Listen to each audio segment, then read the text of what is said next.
Hello folks, it's me again, Maria Runningwater. Now I'm here today because some of you, well, regarding my past life event that's coming up. Now there's one at the beginning of April, that's no longer available. The next one that I've still got places on is the 14th, Sunday the 14th of April. So if you're interested, please message me as soon as you can or send me an email at help@totallyshamanic.com.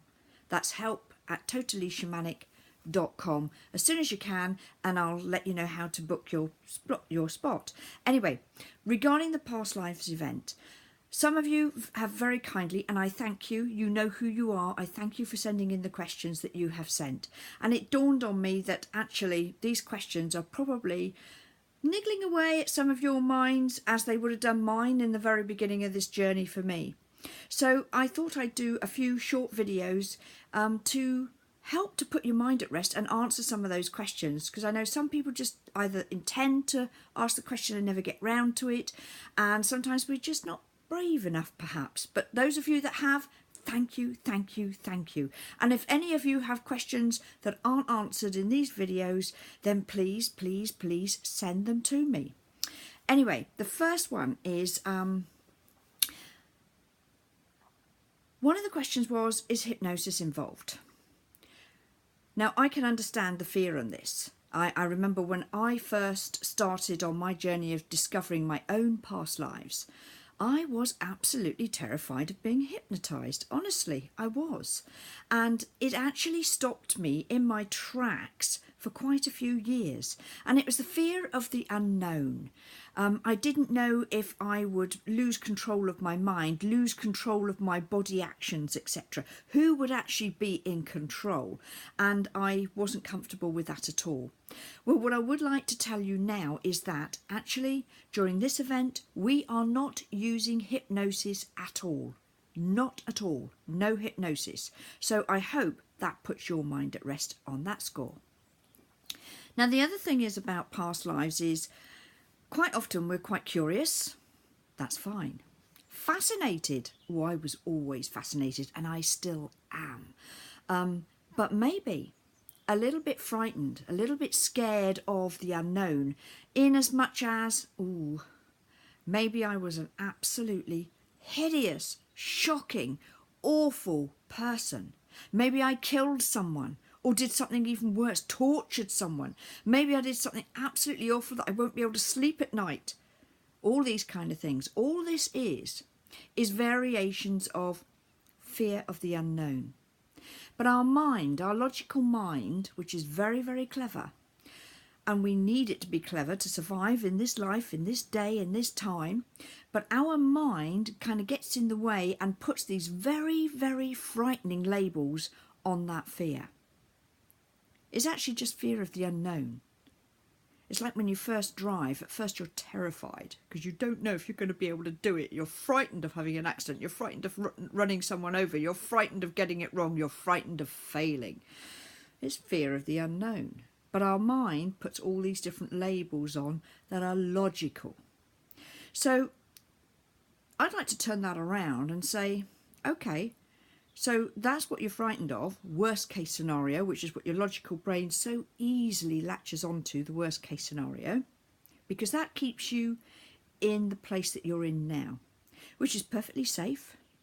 You never learn any more, you never do any more, you're never expected to do any more, you're not asking yourself to do or be any more than you are at this point in time. It's lovely and safe.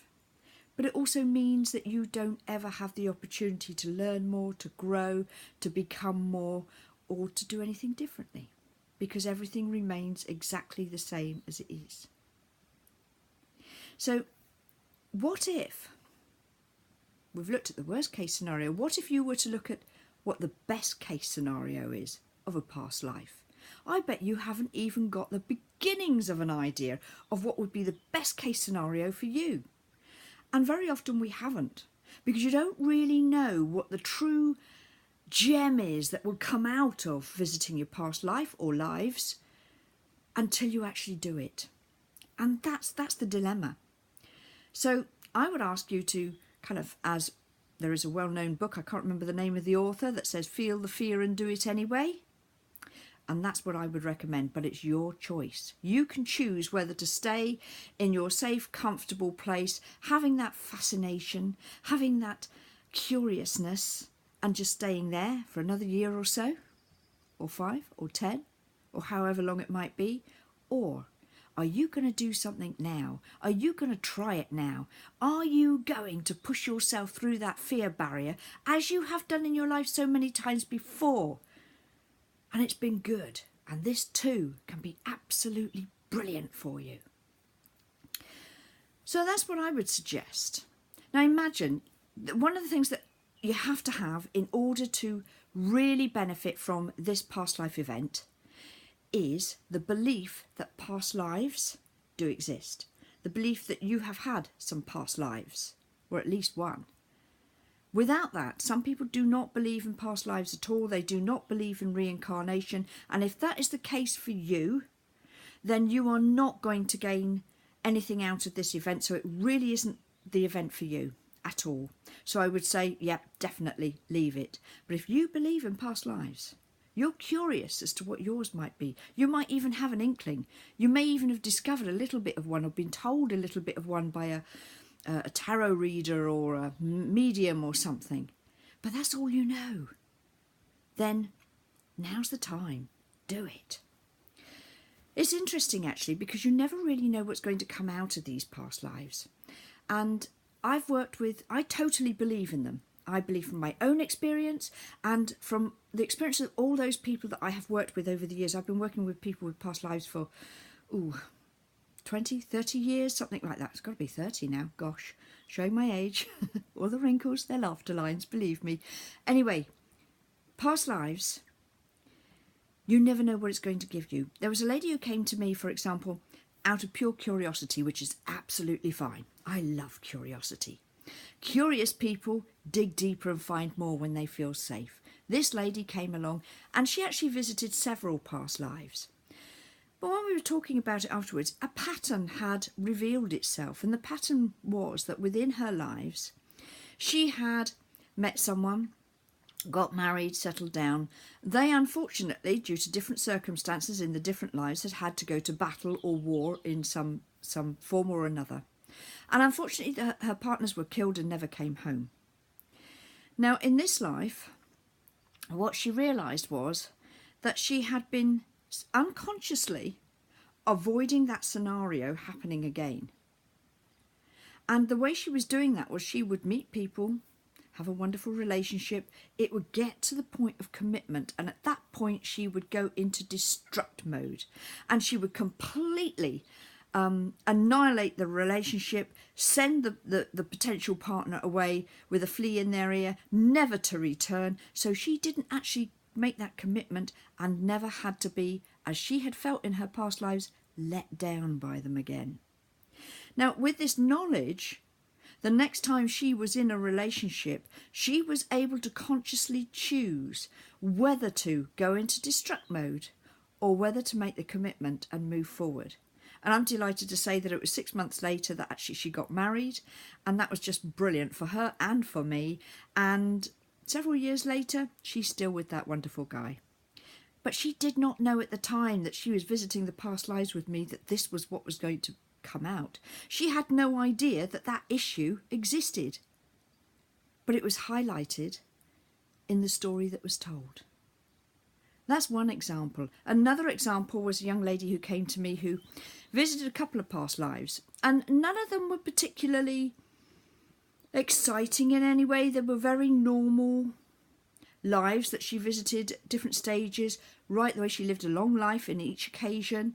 But there was in one of them, well, both of them actually, there was one little incident where she had been frightened by a snake. One was as a little girl just frightened by a grass snake. It was just unexpected. It moved, it made her jump. It was as simple as that, nothing more. And in the other one, it was a similar small incident with a snake. But what had happened is, in this lifetime, she had no recollection of those incidences and how big or small they were. All she knew was that she had an irrational fear of snakes. If they appeared on a magazine or on the television, she would be absolutely freaking out, completely and utterly losing it, losing the plot. What she found was, and neither of us had expected this because we went through the lies, we talked it through afterwards, and this hadn't been highlighted as a particular thing, and she never mentioned that she had this phobia. At the time that she came to me, the phobia was not what she was thinking of. She was simply curious about her past lives. But what happened afterwards was that she found she no longer reacted when a snake appeared on the television or in a magazine. And that came as quite a surprise. But of course that was because she now had the memory of how small the incident had been. And so in her brain, it had been able to be re-logicked, reprogrammed, and so it was no longer the big issue that it had been for her. Now, I'm not saying that would happen for everyone and that would work for everyone, but I'm just giving this as an example, 2 examples of what can be gained from visiting your past lives. Anyway, I'm going to leave it as there for now.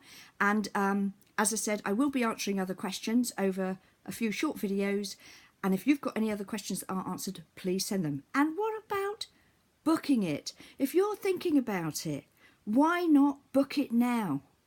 Send me a message and I'll tell you how to book your place. Or send me an email at help@totallyshamanic.com. I'd love to hear from you. Bye for now.